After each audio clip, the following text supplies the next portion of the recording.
સમયની ભલિયારી બાપુ એવી છે. કહેવાનો મારો અર્થ એ છે કે કૃષ્ણ પરમાત્માની કથા છે એટલે આપણે એકાદ વાણી કૃષ્ણ પરમાત્માની લઈ લઈ. કારણ કે જો ભક્તિ ઘણા બધાએ કરી પણ ગંગા સતીન પાનબાઈની તોલે કોઈ ન આવે.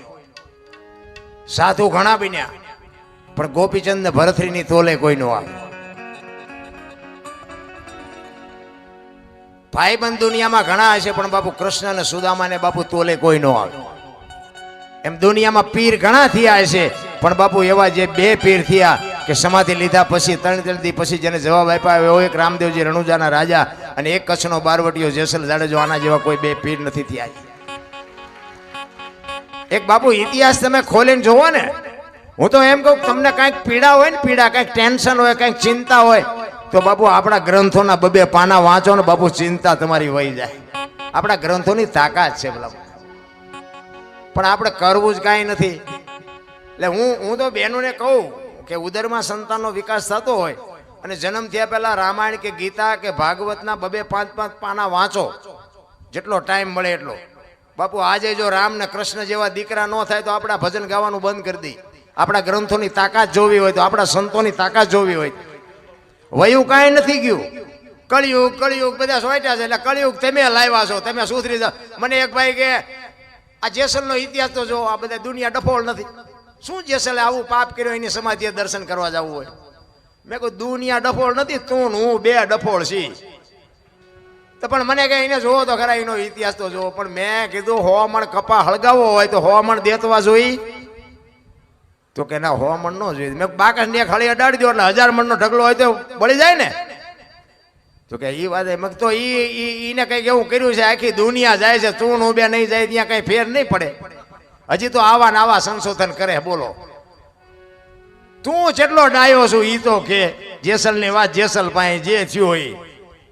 હજી તો બાપુ કોઈને પાછું વળવું જ નથી ગમતું રામ.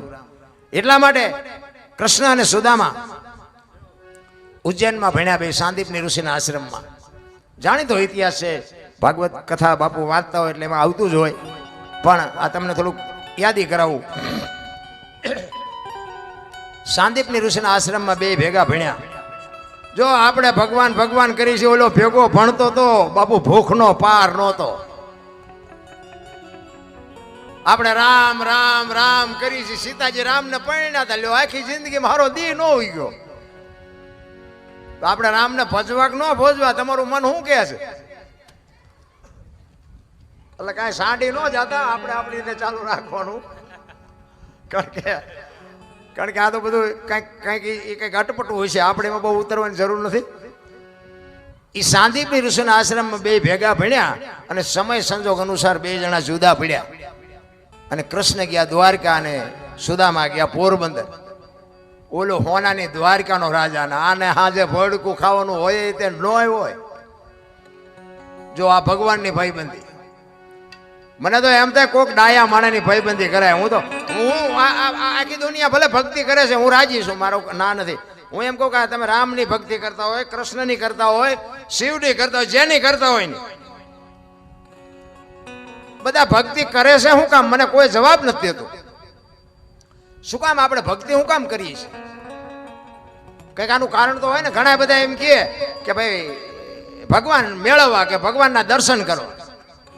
પણ ભગવાન કદાચ મળી જાય, હાલો આ કૃષ્ણ પરમાત્માની આ કથા છે અને તમે આમાં કંઈક દાન આપ્યું હોય ને, પ્રેમથી કથા સાંભળી હોય ને, કંઈક આપ્યું હોય, દીધું હોય, કંઈક મદદ કરી હોય અને તમે બહાર નીકળો ને કદાચ તમને કૃષ્ણ સામો મળે, હાથમાં વહાળી લઈને, માથે મોરપીંછ હોય, તો તમે કૃષ્ણ પાસે માગો શું? માગવાનું નક્કી કર્યું કઈ? હું કંઈક આપણે નક્કી તો હોવું જોઈએ ને. આપણે અહીં બેઠા છીએ, ભાગવત સપ્તાહ છે એટલે બેઠા છીએ, બરોબર? ક્યાંક લગ્નમાં આપણે ગયા હોય કે ભાઈ આ અમારા વ્યવહાર છે, ચાંદલો કરાવવા આવ્યા છે. બજારમાં વસ્તુ લેવા ગયા હોય કે ભાઈ ઘરમાં વસ્તુ ખૂટી એટલે લેવા આવ્યા છે. તો આ કંઈક કારણ તો હોવું જોઈએ ને. ભગવાનને મેળવવા માટેનું શું કારણ શું છે? ભગવાન કદાચ ભેગો થઈ જાય તો આપણે માગવાનું શું? કોઈ કહેતું જ નથી. જોકે હું કાંઈ ભગવાન મેળવવા આટલું આ કાંઈ કરતોય નથી ને મારે કંઈ કામ નથી. આ તમારી ભેગો મને બેહાર્યો છે ને, મારે એનું શું કામ હોય? મારું કદાચ અહીંયા અટકે હું આ ગાડી લઈને આવ્યો છું ને કદાચ મારી ગાડીને પંચર પડે તો એ ભગવાન આવે પંચર કરવા તમે કરી દો. મારા ભગવાન તમે છો. ભલે એ તમને ઉજાડ્યું છે એને, પણ મારે એનું કઈ કામ નથી. સવારામ બાપા એટલે કીધું ભજનના ભરોસે રહેજે, અંતે ઈ નર ઓપશે, અમર બીજક હાથ લાગ્યું એને કાળ કેમ લોપશે. બાપુ ભજનના ભરોસે હાલવાનું છે. બાકી તો રામા પીર જો આમ ઘોડા ઉપર ભાલું લઈને આવ્યા હોય ને, માથે મુગટ ને લીલો નેજો ને ઘોડો ને, તોય આપણે પાથરા પગે લાગ્યું એમ નથી કે તમે હાસા જ છો, તોય આપણે પૂછવાના. એટલે વસવા તો છે જ નહીં, તો શું એને બોલાવીને કામ છે? એને કોને કે તું અમારું ધ્યાન રાખજે ને 2 ટાઈમ રોટલો દેજે, બીજું શું કામ છે ભલા મને? ઈ સાંદીપની ઋષિના આશ્રમમાંથી 2 જુદા પડે. કૃષ્ણ જાય દ્વારકા ને સુદામો જાય પોરબંદર. ઈ બાપુ ગરીબી ભરડો લઈ ગઈ હતી હો સુદામાને. એમના પત્ની કહે છે કૃષ્ણ તમારો મિત્ર છે, જાવ નહીં કે છોકરા ખાવું ખાવું કરે, ભૂખ્યા મરી જાય. સુદામા કે ભાઈ હું નહીં જોઉં, મારે ન માગવાનું નિયમ છે, અહીંયા જઈને મારે શું કરવું? અને હોનાની દ્વારકાનો રાજા છે, એના કરમ છે ને આપણે ખાવા ધાન નથી, આપણા કરમ છે. 2 મણ દાણા આપે તો જિંદગી થોડી ઉતરી જાય? ઈ કે પણ જાઓ, છોકરા મરી જાય કે પણ 2 મણ દાણા આપે તો શું કેટલા દી હાલે? અને આપણા કરમ છે. ઈ કે પણ તમે જાઓ ને, હું તમને કહું છું એ પણ કે હું મારે ન માગવાનું નિયમ છે, અહીંયા જઈને મારે કરવું શું? ઈ કે તમારા દરણ જોશે તો ખબર પડી જશે કે આની પાસે કઈ નથી, આ માગવું નહીં પડે. તો કે ખાલી હાથે ન જવાય, કંઈક લઈ જવું પડે. હું મોટો છું. જો આપણી સંસ્કૃતિ છે, આપણો દીકરો હોય કે આપણો ભાઈ નાનો હોય ને, ભલે બાપુ મોટો બેરિસ્ટર હોય, તમે ભલે વાડીએ નાકા વાળતા હોય, પણ તમે અહીંયા જાઓ ને તો કાંઈક લઈ જવું પડે, કારણ કે મોટા છો. પછી ભલે એક પાર્લેનું પડીકું લઈ જવું, પણ કાંઈક લઈ જવું પડે. આપણી સંસ્કૃતિ છે. સુદામો કહે છે હું મોટો છું, મારે કંઈક લઈ જવું પડે. એમના પત્ની કે કંઈક હોય તો આપણે ન ખાઈ તો અહીંયા હું તમને મોકલવા જોઈએ નથી, એટલે તો મોકલવાના છે. તો કે નહીં જાઉં. એ પાડોશીની બાઈ પાસે બાપુ તાંદુળનું હુપડું ભરી આવે, અને તાંદુળની પોટલી બાંધવા માટે સારું લુગડું નહોતું સુદામાના ઘરમાં. બાપુ એ તો ગરીબી જેને હોય ને ખબર હોય. રામ, કોઈ ગરીબ માણા હોય ને એને જો બને ને તો બટકો રોટલો આપજો, અને ન આપી શકો ને તો એને બાપુ એની આંતળી તો દુભાવતા જ નહીં. નકર ગરીબની આંતળી ખાવા ધાન નહીં રહેવા દે. ગરીબી કોઈને ગમતી નથી. રામ, બધા એને બંગલા ને ગાડીઓ જોવે છે. તમારે દેવું હોય દેવું, બાકી કોઈની આંતળી ન કકડાઈ ધ્યાન રાખજો. અને ભગવાને આપણને આપ્યું હોય ને, એમાંથી આપણે બટકો રોટલો આપ્યો હોય છે ને, તો ભગવાન તમને ડબલ કરીને આપશે. કે બાપુ એક તમે ઈશ્વર ઉપર ભરોસો રાખીને કોઈક ગરીબ માણસને બાપુ આંતળી ઠરે એવું કંઈક કરજો. સુદામો વિચાર કરે છે કે આ બૈરાને પુગાણું નહીં, હવે મારે જવું પડશે. એ તાંદુળની બાપુ પોટલી લઈ બગલમાં દબાવી, ઉઘાડું શરીર છે, એક ધોતડી પહેરી છે, હાથમાં લાકડી છે, ઉઘાડા પગ છે, અને ડગુમગુ બાપુ પોરબંદરથી નીકળ્યો, દ્વારકાના પંથે નીકળ્યો. કાગ બાપુ વાણીમાં એવું લખે છે કે સુદામો કેવો લાગતો હતો. આપણને પૈસાની પથારીઓમાં મોટા થયા છે ને, એટલે ભૂખની ખબર નથી. માગણ આવે ને તો આગળ જા, આગળ જા. આગળ ક્યાં ભોગાવામાં જાય? બટકું રોટલો દો ને, આવડું મોટું ઘર લઈને બેઠા છો, પણ ભૂખની ખબર જ નથી.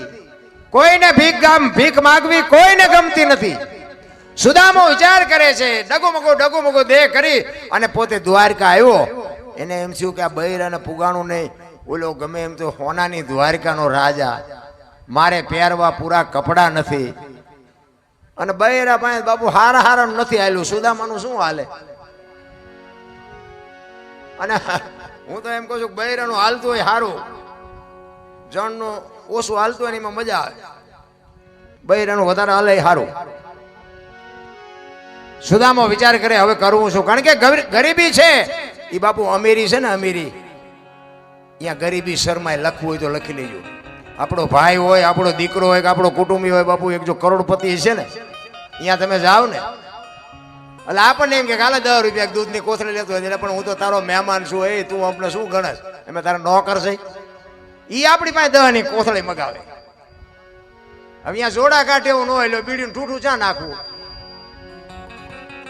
અમીરી છે અહીંયા, ગરીબી શર્માય 100% ની વાત. આપણે વાડીએ નાકા વાળતા આવ્યો હોય ને પછી એમ કે સોફા સેટમાં બેહો તો કીડીયું ન સડે. પૈસા વાળાનો મોહ ન રાખો. અને બાપુ કોક દીક ઝૂંપડામાં જાજો હારામાં હારા ગોદડા કાઢશે ને આમ હાથની હથેળીમાં અરે બાપુ અરે બાપુ અરે બાપુ આખું ઘર ફરતું ફરતું ફરશે. અને ઓલા તો અડધી કલાક સુધી આપણે હામું જ ન જોવે. આપણને એમ થાય કે આપણે ચાય દેણું કરવા આવ્યા છે.